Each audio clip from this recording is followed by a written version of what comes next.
hari ukuntu phone yawe ibigenda gakeya sometimes ikajya irya n'umuriro cyane. Ngiye kukwereka setting wafungura kuri phone yawe ikajya igenda yihuta bigafasha na battery yayo gusaving umuriro.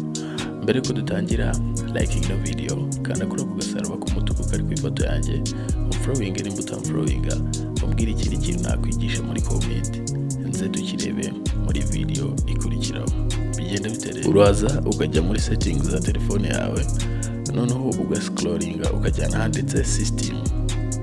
Igeze muri system uhita ureba handitse developer option.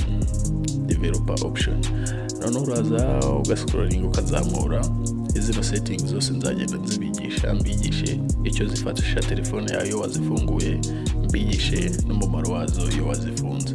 Urabona ko ngewe nyinshi zirafunze. Noneho uraza ukareba ino bita don't keep activities. Ino ya don't keep activities ikintu igufasha rero kwa kundi uba wakoreye ibintu byinshi kuri phone yawe. N'urugero uri kuri YouTube uvuyeho uhise ujya kuri Facebook, uvuyeho uhise ujya kuri WhatsApp, uvuyeho uhise ujya kumva indirimbo. Ibyo byose wakoze phone yawe iragenda ikabibika ahantu, nabyita nko muri background kujya mu byumve. Noneho iyo yabibitse ahantu biba byose system iba ikiri ku accessing. Kwa kundi accessing rero iyo bibaye byinshi uka accessing ibintu byinshi, phone yawe itangira kugira itangira kugagara ikagenda gakeya, bityo na battery igakora cyane.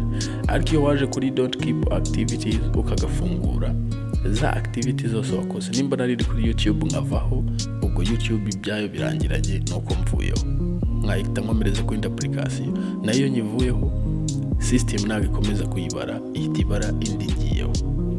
Nizere ko rero ino setting igufashije, sharing ari ku nshuti zawe zibashe kumenya bino bintu. Thank you so much.